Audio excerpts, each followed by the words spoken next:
パトン豪華滅却。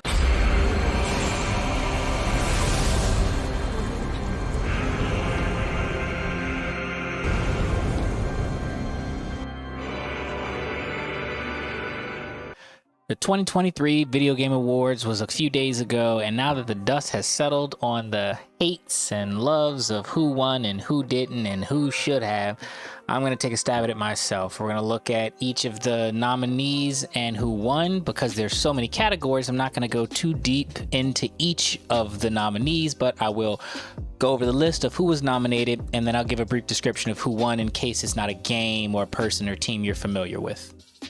Let's get right into it and go right straight to Game of the Year. So, Game of the Year is described as recognizing a game that delivers the absolute best experience across all creative and technical fields.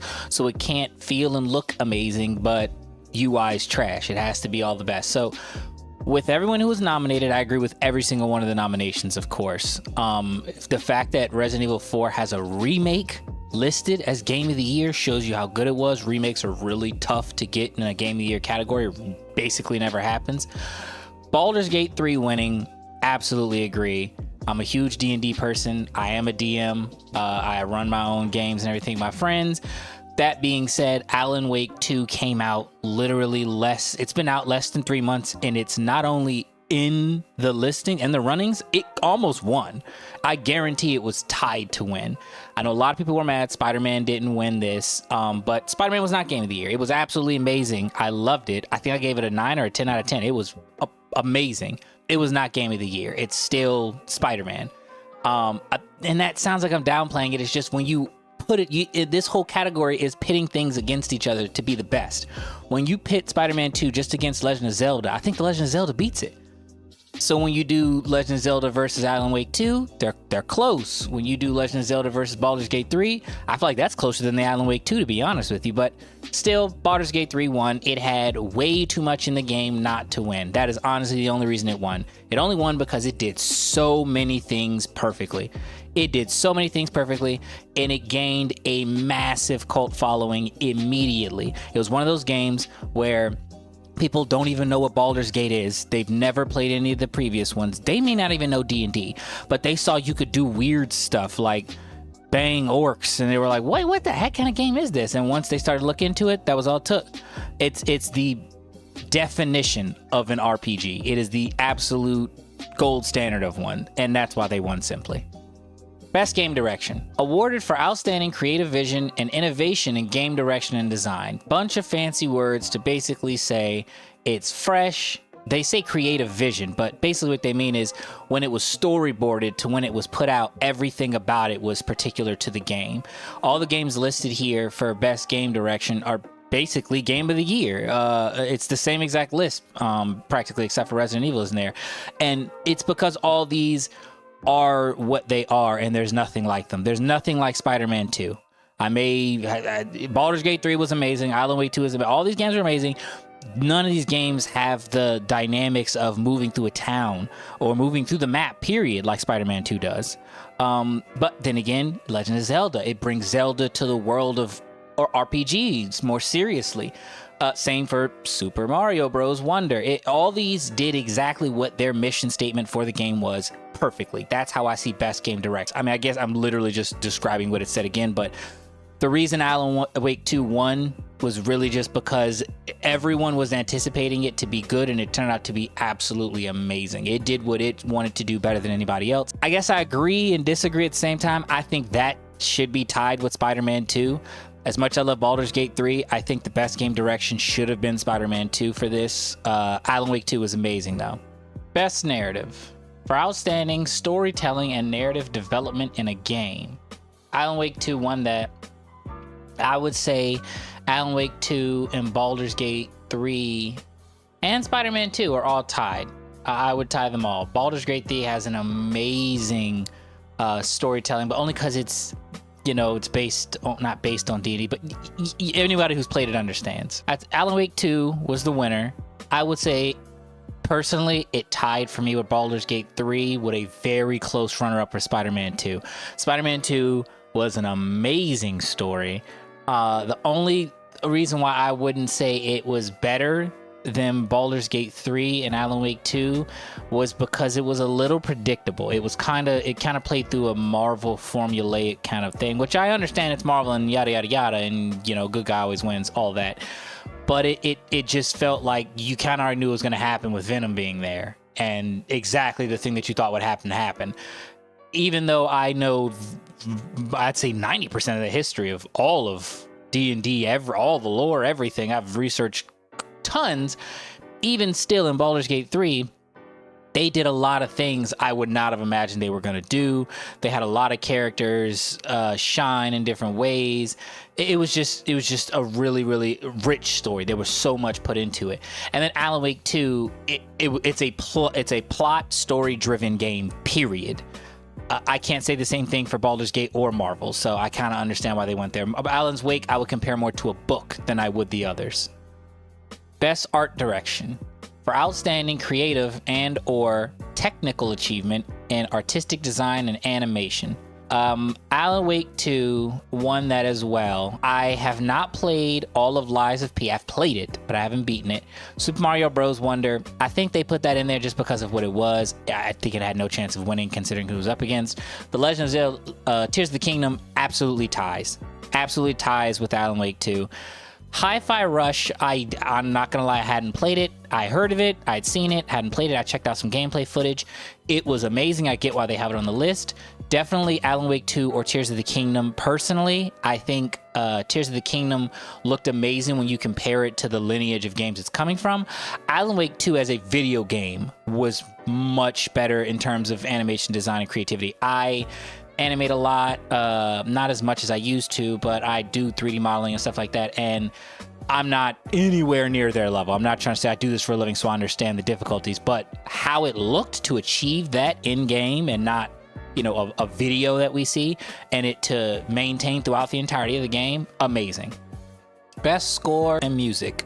For outstanding music, inclusion of score, original song, and or licensed soundtrack, it went to Final Fantasy 16. Not gonna lie, I don't care who got put up. It's tough to beat a Final Fantasy game.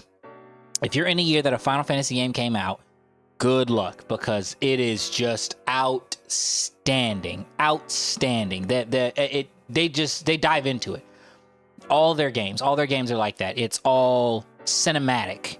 Maybe the graphics not so much, but the musicality that's applied to the graphics and the scenes and it just, oh my gosh, it's equivalent to a movie more so than any of the other games.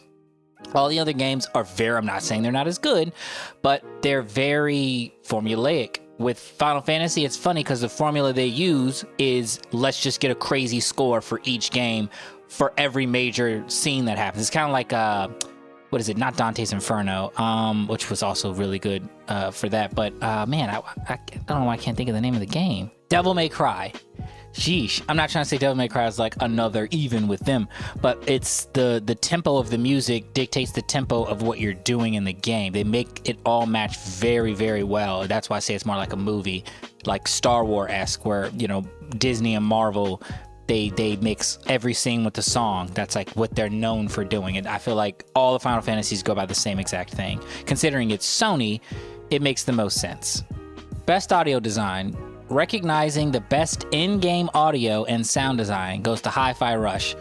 So again, hadn't played it, looked up footage, watched some gameplay, definitely can see why. Alan Wake, honestly everything else on the list, period, I agree with. I do think Final Fantasy should have maybe been in there as well, but if I had to take everything on the list and say who I would tie with, probably Dead Space. And it's tough to get a remake on. I already said this, but it's tough to get a remake on any like nomination period because you're just redoing the same thing. So you have to do it so differently that you gotta. Because I don't even think Dead Space when it came out won this award. So it's crazy it was even nominated. But Hi-Fi Rush, it's literally what it's based around. It's based on audio. That's the whole premise of the game. So definitely should have won. Best performance. Awarded to an individual for voice-over acting, motion and or performance capture. And Neil Newborn won for Baldur's Gate 3. Honestly, that was not a surprise. I think some people thought Cameron was going to win for Star Wars. I don't think anybody thought Alan Wake or maybe no. If you thought Spider-Man was going to win that, you're out of your mind. Neil Newbin is famous from Baldur's Gate 3 now. Like there's you can watch TikToks and YouTube shorts and videos of people like getting his character to like do small clips for them. And so he did a phenomenal job. It was a standout character. Honestly, only reason why he won. Out of all the characters and all the games that are listed, his was the most standout character of all of these games, considering the size of the game. If we're tying the size of the game, then Cyberpunk and Spider-Man 2 are going to be the only ones that come close. And I get Alan Wake 2's there too, but I'm talking in terms of relevance to this best performance for the voice acting. And I don't think Spider-Man 2 still wins. I still think hands down Neil wins this if it doesn't go to Idris Elba. But honestly, I don't think Idris Elba would have won that anyway. Cyberpunk was an amazing game, but it's Idris Elba. I mean, it's not, you know, he's a good voice actor, but he's not one of the greatest ones. And Baldur's Gate got very specific, amazing character voice actors to do this. Games for impact. For a thought-provoking game with a pro-social meaning or message. I'm not gonna lie to you. For the games that were listed, I honestly had only heard of 2 of them. I'd heard of Chia, the one that won, and I'd heard of A Space for the Unbound. I have not heard of any of the other ones, so I had to briefly look up each of those to see if I could get like some kind of background or something that would help me understand it more. And Chia, just from looking at the in-game footage, looked like it would be more. I didn't have any experience from playing the game myself, so I watched at least, like 20-30 minutes of in-game footage from doing different parts of the game, and I get why this was chosen. This was basically made for this category. This isn't just an arbitrary game that a studio made to make a great game. It came with the message of why the game exists. So like they wrote it for a reason. The story of it was very good. I've read through the entirety of the story online just to see how it went. It sounds amazing. Completely understand why they won. You should definitely look it up if you're interested in games like that, games that actually have a deeper meaning than video game logic or meaning, but like actually related to life. Best ongoing game. Awarded to a game for outstanding development of ongoing content that evolves the player experience over time, meaning you started off great and you held that line there. You never faltered. You didn't go probably a year without dropping a DLC that mattered, that changed something or added something more than just a character or something like that. I was shocked it went to Cyberpunk, not gonna lie. I don't even know why I'm not gonna lie, I don't think Final Fantasy should have been up there. Amazing game, huge following. I disagree. Fortnite and Cyberpunk, pretty much the only 2. Apex as well. What am I talking about? Fortnite, Cyberpunk, and Apex were the 3 that absolutely stood out. I cannot believe it went to Cyberpunk. 100% thought, especially with Fortnite just recently having the big release that they did, it would have definitely held, considering it's still one of the biggest games out there. I don't know how. It's definitely bigger than Apex still. So I don't know. I was shocked it went to Cyberpunk. It just goes to show how much is still going into Cyberpunk. Granted, it's like saying Grand Theft Auto. Like, not saying it's like Grand Theft Auto to say they don't do anything after a decade, but I mean to say it as the amount of following the game had when it came out. But this game had the most backlash of any of these games on this list after it came out. It had so many issues, but they weren't as bad as everyone was making them seem. Majority of them were specific to, how you were playing them or what you were playing them on. But yeah, I still was a little shocked it went to Cyberpunk. Best indie game. For outstanding creative and technical achievement in a game made outside the traditional publisher system. For those who don't know what indie games are, I'm surprised you're watching this video, but basically it's a game that didn't come from a major gaming studio. That's the easiest way to think of it. If The scope of it is not going to be gigantic. If it is, it's so amazing. The teams are generally very small. Sometimes they're literally 5 people, 4 people, 3 people that just do nothing but dedicate their time to making a single game as perfectly as they can for the vision that they have for it. So if you get even nominated, you've done something outstanding, because that means you stood out. This is one of those things where it is an honor to be nominated, because that means you stood out amongst all the other people who are doing the same exact thing as you, who don't have maybe as much funding or everything, but y'all have the creative direction. I looked at all the games. I only didn't know what Dredge was. Sea of Stars looked amazing. I have played it. I did not beat it either, but I finished watching the gameplay footage of how it ends and everything, because I wanted to make sure it didn't end stupidly and I'm just agreeing because it won. But no, looked amazing, was amazing. Honestly speaking, if you don't know it's an indie game, you wouldn't believe that it's an indie game from how it plays. It's just really good, and visually is stunning. I'm really animation heavy. I don't need to be 4K amazing. I need whatever you're going for to work. That's all. That's what animation matters for me. If you're going to do pixelated stuff, does it match with the story? Does it match what's going on? Do I need it to look good for it to matter? So, and that's what indie games are for. Indie games are for design based on exactly what their mission is for that game. Best debut indie game. For the best debut game created by an independent studio, Cocoon won this. I would definitely check this out. There are 23 categories that won awards. I think 23 or 21, one or the other. Either way, I can't spend more than a couple minutes talking about each of this video. Is going to be 40 minutes long, so check it out. It's really good. All the games up here were really good. The biggest ones that I had heard of, other than Cocoon up here, was Pizza Tower and Viewfinder, but Cocoon was amazing. Definitely look at it. One of the better indie games that came out this year. Best mobile game. For the best game playable on a mobile device, that is literally all it takes to be considered one of the best mobile games. Monster Hunter Now shocked me. It is fairly new. It's not bad at all, don't get me wrong, but I was a little shocked compared to the other games out there. Final Fantasy VII, surprised didn't win. Honkai won, but I haven't played it, not gonna lie. It wasn't even recommended to me. So that's just something that I don't play enough in that genre of games. I don't also play very many mobile games. I try not to be on my phone unless I'm wasting hours on TikTok. But I looked at the gameplay footage. I looked at the story progression and the premise of the game. Looks really good. All of these games aren't the whole sit around and wait 8 hours kind of game, so that's on your phone anyway, so that's an aspect I think of why they all were rated as the best. I honestly thought it was going to be PUBG Mobile up here to win, because that is huge, but definitely check out, I would say, Final Fantasy VII and Honkai, the game that won for sure. Monster Hunter, if you're interested in those games, I loved them. I still play them some on my Xbox. Best community support. Recognizing a game for outstanding community support, transparency, and responsiveness, inclusive of social media activity and game updates and patches. Baldur's Gate 3 won. I don't know who else possibly could have won. Destiny 2 probably had a much better chance until their whole game went to absolute shit halfway through the year, or like a couple months ago. Final Fantasy 16, I'm surprised was even on the list.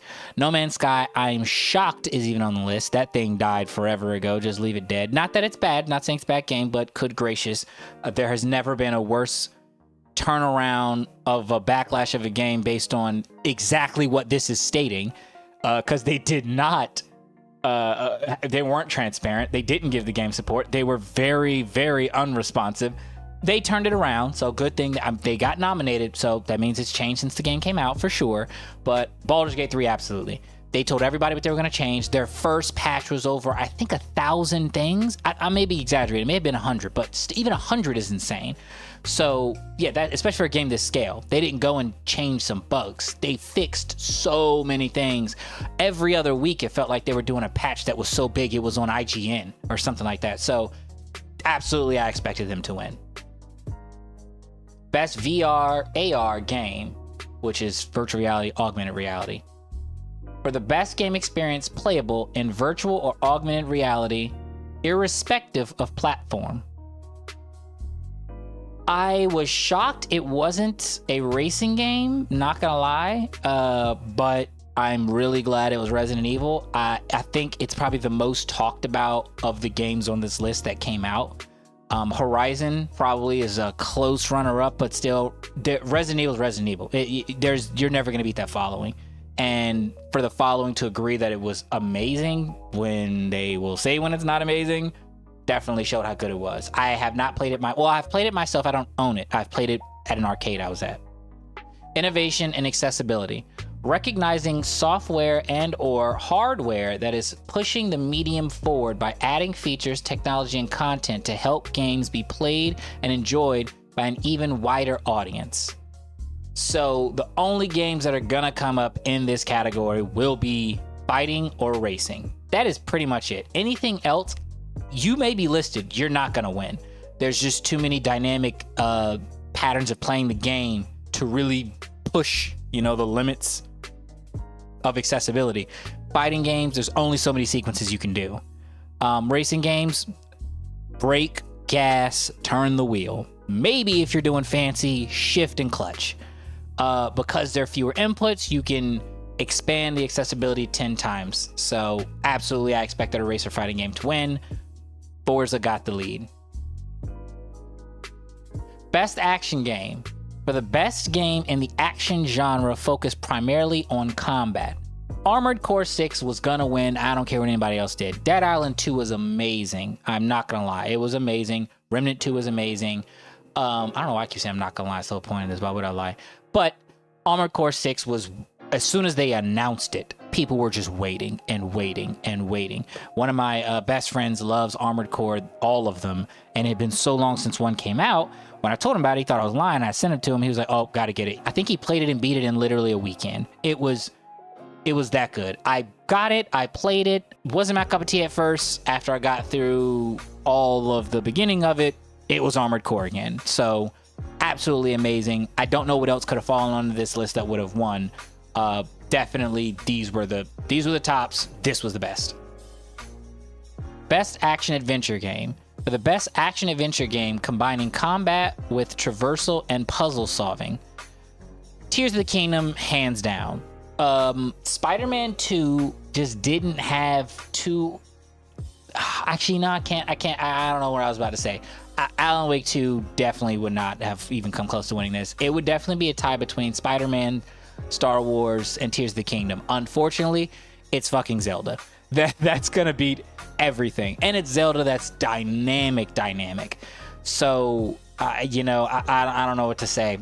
I don't think anybody else would have had a chance. Maybe Spider-Man 2. The Star Wars Jedi Survivor following is big, but the game is still what it is. Not saying it's bad. Again, we have to compare to the things it's being listed with. Tears of the Kingdom wins, hands down. Best RPG.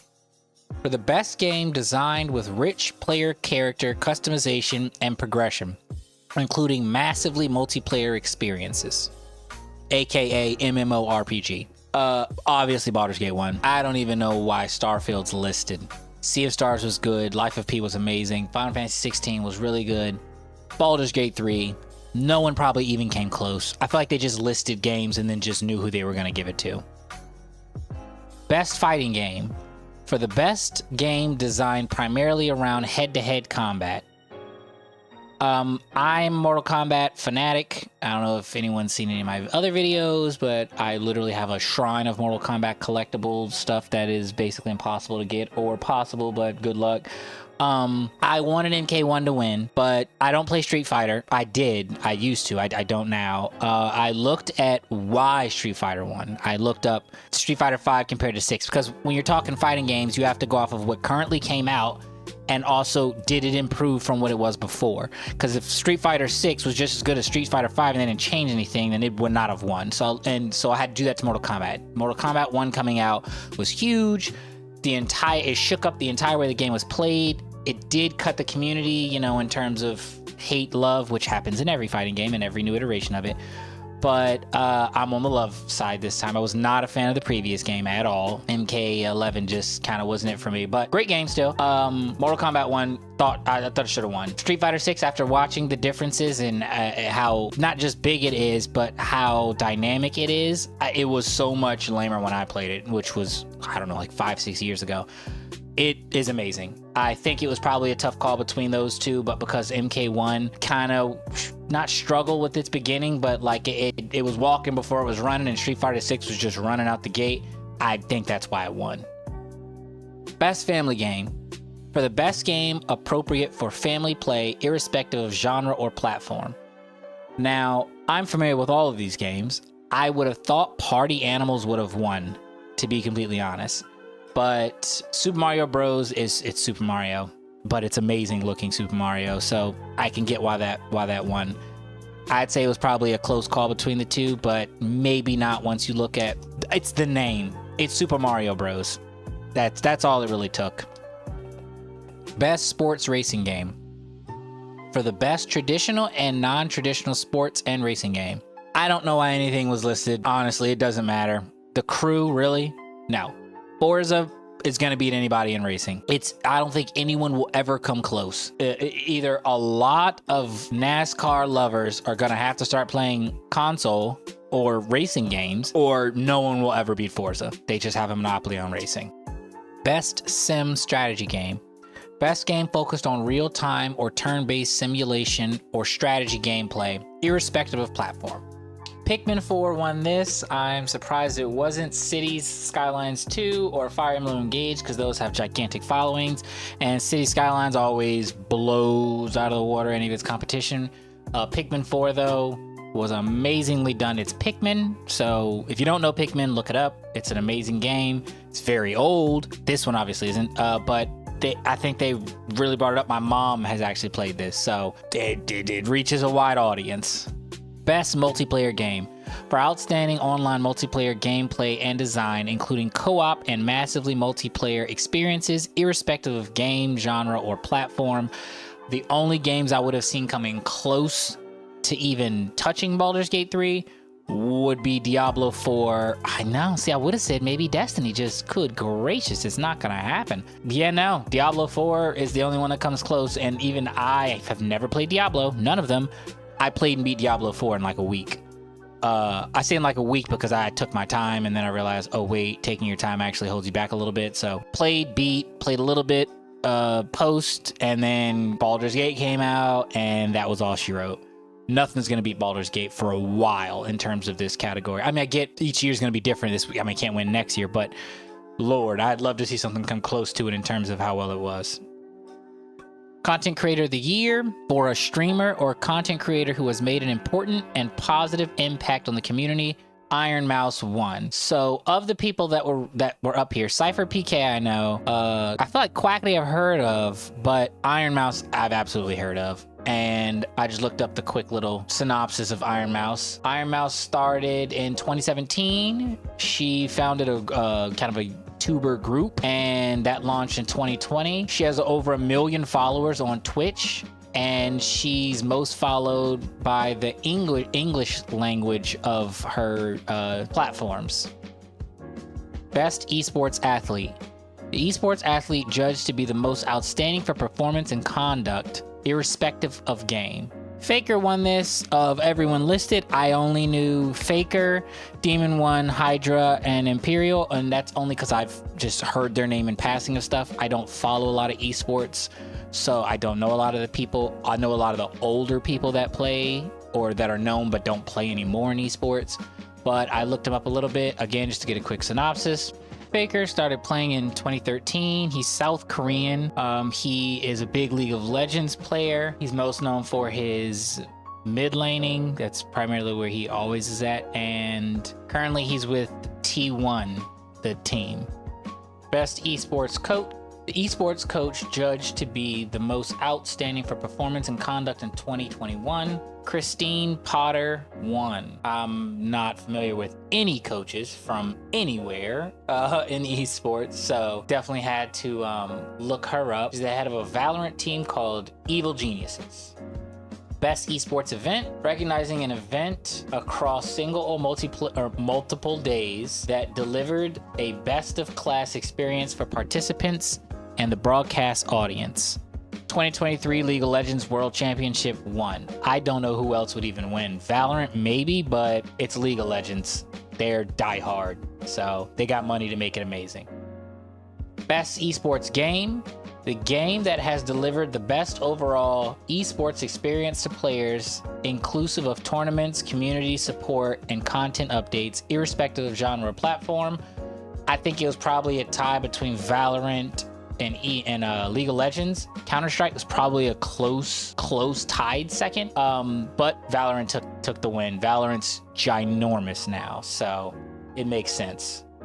Best Esports Team, recognizing a specific esports team, not the full organization, judged the most outstanding for performance and conduct, and JD Gaming won. I know all these teams, actually. I don't follow, like I said, I don't follow esports that much, but I have heard all of these teams. Fnatic and JD Gaming, I've heard the most. Evil Geniuses, I've heard of. I just didn't know what they played until the previous coach one that I just discovered was their coach.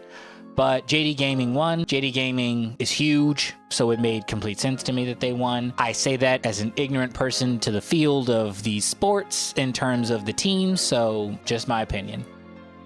Most anticipated game, recognizing an announced game that has demonstrably illustrated potential to push the gaming medium forward. Final Fantasy VII Rebirth 1. I would say Hades 2 is a close second. It took me forever to play Hades. Once I did, I don't know why it took me forever to play Hades. I don't know why Tekken 8's up here. I get any long-lasting game period should be up here. If a new game were up here, I'd be shocked considering how is it anticipated. No one really understands it that well. The gaming community fully understands now the premiere of a new game, a whole new IP, probably is not going to deliver what you thought it was. So you have to set your expectations. Games that have been out for years, Final Fantasy VII Rebirth, we know what to expect, and we know that they know what we're expecting. So it needs to pull it off. I got the collector's edition of this. I'm getting the collector's edition of part 2 as well. Amazing game. Best Adaptation, celebrating game-inspired projects across entertainment, including TV, movies, comics, and more. The Last of Us won. Probably Super Mario was the closest. Gran Turismo, don't even know why it's on the list. Twisted Metal, only because that movie came out recently. I think it's a show, actually. I'm not sure. With the guy who plays Falcon. The guy who plays Falcon, he's in the new Twisted Metal. I think it's a series, but either way, the fact that I don't even know should show it. Castlevania, I was a little surprised was up here, but I got why I watched it. Amazing. The Last of Us wins. It was just friggin' huge. Any adaptation of a video game that pulls people who don't even know the video game into it, it's amazing. It should show how amazing it is. Super Mario has its name across the world. Everyone knows it. Anyone who doesn't know it or have heard of it is just literally someone who doesn't have the internet or access to it. So the fact that they're up here doesn't shock me. And they probably would have won if The Last of Us didn't have that banger of a show. So thanks to the show for that. Player's Voice. This category is 100% voted on by fans for their favorite game of 2023, Baldur's Gate 3. You can't be mad that the game that wins Game of the Year won Player's Voice. Everyone was saying they were mad it wasn't Marvel's Spider-Man 2. Amazing game. It is literally like comparing GTA 5 to The Sims. I know that is gonna make everybody upset that's like just choking on Spider-Man 2 right now, but let me tell you, Baldur's Gate 3 compared to Spider-Man 2, not the same genre, I'll give them that, but they are enough to compare them. The whole people say, it's apples and oranges. They're both fruit. All right, Lil Dicky said it. Like it's why can't we compare fruit? Like they both aren't just video games. They both fall in the same kind of genre of gaming. They just blow it out of the water. Baldur's Gate 3 was literally perfect in every way. I have tried my best to find something wrong with it. I found nothing. Not only could I find nothing, it was hard for me to try to find things to find an issue with. Like it's just a very small list. Now I'm not saying that to say, well, I can find things wrong with Spider-Man 2. That isn't what I'm saying. What I'm saying is, for a game as big as Baldur's Gate 3 is, it is impossible to follow through as well as they did. That's what makes it so good. That's what makes it so good. If they had less in there and they still did it just as well, I would say it wasn't as good. It's because they have so much in the game that the community voted that it was the best. Cyberpunk, I was shocked was again on the list. Genshin Impact, I know I haven't mentioned the last time that it was up there. Absolutely amazing freaking game. I play, beat it, and don't touch it again, really. So it's not that it's not my cup of tea. It's when comparing to everything else that's up there. Baldur's Gate absolutely destroys everything else on the list. Not even close. Now, the biggest upset of all the awards was that Spider-Man 2 won nothing. In the categories it was in to win, I would say, let's review. Game of the Year, definitely not.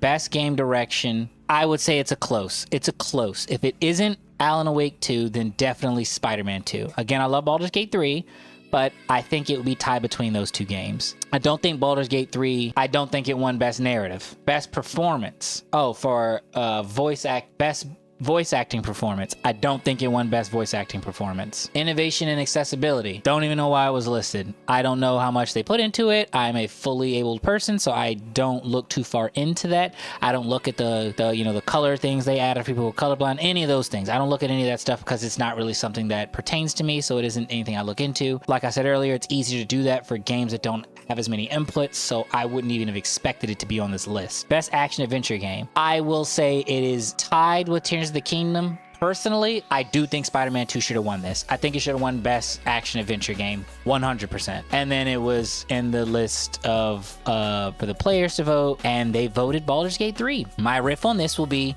everyone's gonna say, you're just riding Baldur's Gate 3. You're just brother, there's a reason it is up there on so many things. It isn't just a game that came out that people loved. It is huge. It is massive. It is so big that to have the conversations it was having to be on console was even shocking, because it shouldn't have been a console game. If you ask me, I don't play PC games at all, and I bought it to play on PC with my friends. Like, it was just unprecedented. I hate it when people use that word, but that is literally the definition that I would get it. There was no precedent that would have been set before this game to reach this tier of game, to hit that goal of perfection. I would say you'd have to hit the greatest games of all time. Like, it is literally, well, now it won the friggin' award for it. It is one of the greatest games of all time.